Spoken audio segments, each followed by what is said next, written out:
My name is McKibben, and I am a lecturer and coordinator for the Public History Public Service Program at Stanford University, and recently the author of a new book on the Monterey Peninsula, specifically on Seaside and the relationship between Seaside and Fort Ord. It's called Racial Beachhead, Diversity and Democracy in a Military Town. It's an interesting story and an unexpected one.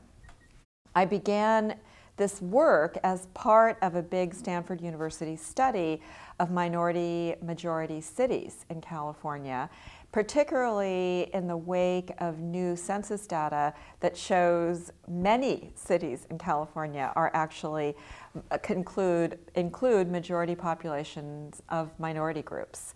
And that's true not just in California, but throughout the country. It's due in part to the effects of the 1965 legislation on immigration that opened up immigration for family reunification, and particularly from Asia and Latin America. So we've seen an influx of new immigrants, we've seen population shifts, and I became interested in Seaside because it very much looked like other places in California like Compton and Oakland. It was often compared to those places. I had no idea that what I was going to find was so interesting and so different from those other parts of California and the nation. And now I feel like my research has taken me in the direction of the military. So I'm not a military historian. I'm an historian of gender, race, ethnicity, of urban California. This book is the second effort that I've made to understand urban Monterey Peninsula, and yet I've learned a lot about the military and about the power of the federal government. So essentially, what I discovered in Seaside was that the federal government played an incredibly important role in the creation of this city and the way the city developed. And the fact that it was connected so symbiotically to Fort Ord made all the difference in the world in terms of its incarnation in the first place and the way that it developed as a minority-majority town. The most important, the most critically, I think, important aspect of Seaside that is not well known and that challenges our understanding of urban development in the post-war years is that because it was a military town, it was founded and developed on a principle of inclusion and equality that was absolutely rare in American life at mid-century. And it came because of two things. First, the military explosion in the years build up to World War II and in the post-war years generated a huge outmigration from parts of the American South by African Americans and other parts of the depressed areas of the United States of people looking for work. And the new defense-related industries that were springing up all over California, especially in the West, generated a lot of employment. So in the aftermath, or in the 1930s, the Depression era, we saw an influx of population associated with this new defense industry. In Seaside, the migration happened because of that in a little bit, but it happened mostly because the military established Fort Ord along with Fort Dix and Fort Bliss in Texas, Fort Dix in New Jersey, as compassionate duty bases, as places where people of color were deliberately stationed, especially if they married outside of their race. And in the decade after World War II, Seaside saw its population skyrocket because of this new military policy of integration with Harry Truman's edict that required integration of the military and eliminated quotas for people of color, especially African Americans, and also designated Fort Ord as a compassionate duty base.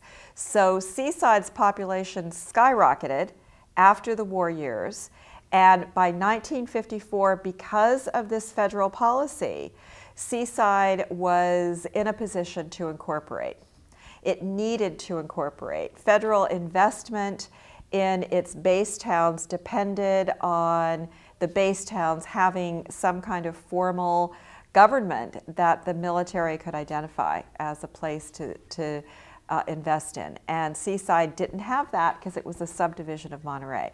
So this new population of soldier families, mostly officers and high-ranking enlisted men who were sent to Fort Ord to train the soldiers moving through the fort, first for World War II, then for Korea, then for Vietnam, were very often people of color who then decided that it was time to create an incorporated city out of an unincorporated subdivision that, by the way, had become a location for minority populations in Monterey. So the story of Seaside began way early, of course, in the Native American period through the Mexican era, but it really begins at mid-century. For that reason, even though I spend some time in my book talking about the late 19th century and the early 20th century, particularly as Seaside became a space where workers and people of color, minority groups tended to settle, it was really in this post-war years that Seaside became very important, and very important in terms of California history, the history of the West, and important in terms of American civil rights history. So Seaside was conceptualized and developed as a direct result of this new military migration that came in the wake of the Truman Order to integrate and to open up the military for African Americans and other minority groups. And because of that, the people who first began incorporation efforts didn't do that with an entrenched white elite to contend with. They did it as a community of equals. And we see in the early development of the city, blacks in city government, blacks in positions of authority on important commissions, Filipinos also playing a central role in the development of the city, and whites staying as well, because Seaside, just like the rest of the peninsula, is a gorgeous, gorgeous environment. So people didn't move out of it when new civil rights legislation in the mid-1960s would have allowed them to do so.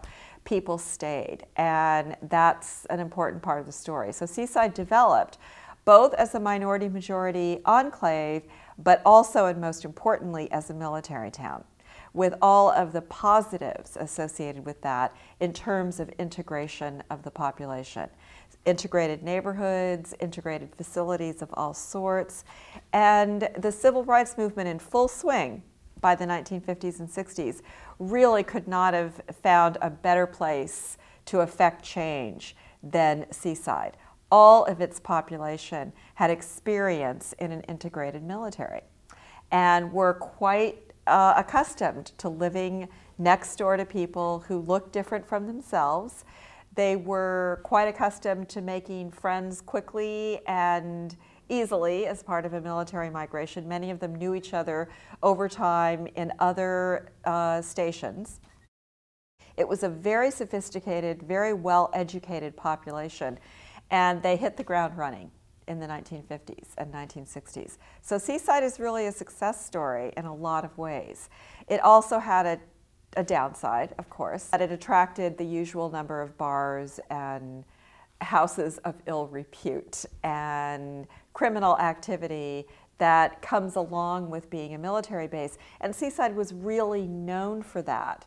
So it became, in the mind's eyes of people on the peninsula and elsewhere, a place of crime and drugs and prostitution.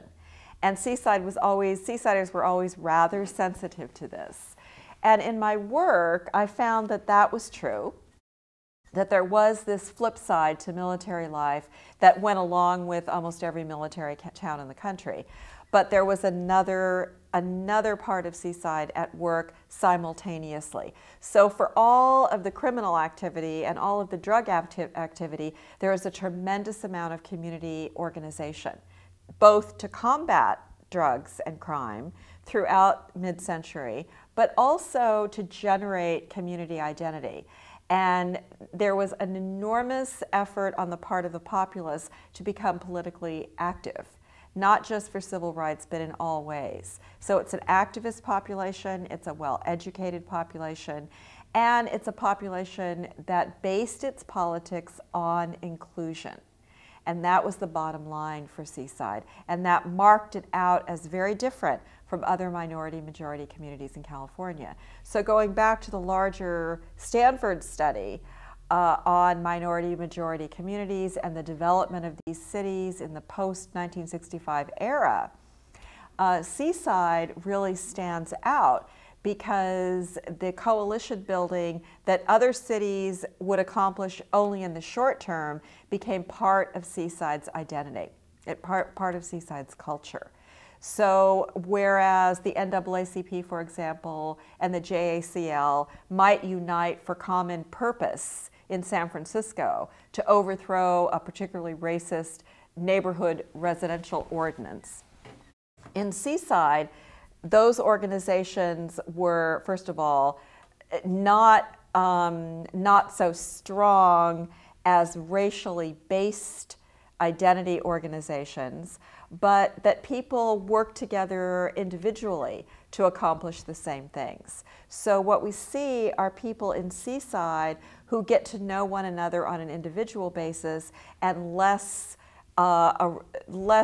coming together as part of racially based identity politics. We don't see formal coalition building as much as coalition building on an individual basis over issues that were not related specifically to race. So people came together and of all races on both sides of the urban renewal debate or redevelopment in Seaside, mostly about how the city was coming into its own as a modern city. Everybody was new, there was no entrenched elite, and everyone was expected to participate. And in issue after issue, I found that this to be true. Today, Seaside is faced with a new challenge.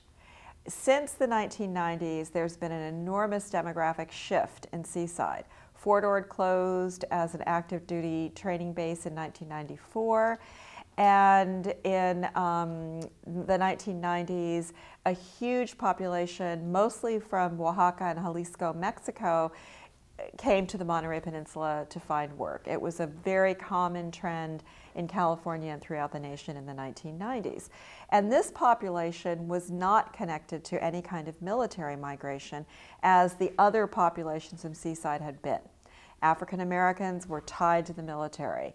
Filipinos, mostly tied to the military. That was the common denominator in Seaside. Everyone understood military culture and everyone experienced the military as it worked through the course of integration. So there was a culture of belonging and inclusion that was established by military people, even though they were all quite diverse in and of themselves. The new Mexican migration was not military. So Seaside is now facing a demographic transition that is, for the first time, does not include people who are familiar with the ways of the military. And yet, there's still this persistence of an ideology of inclusion in Seaside that really makes efforts to incorporate the new population and bends over backwards in order to do so. And I've seen that happen a number of times. This is not to say that there isn't racism in Seaside. Racism has been alive and well throughout Seaside's history.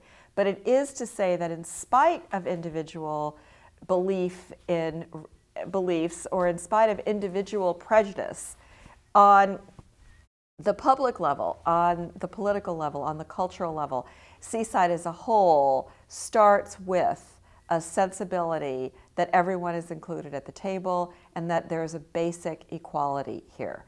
And that absolutely comes from the military, and it was bolstered by the civil rights movement. But it includes this new population of Mexicans and Mexican Americans.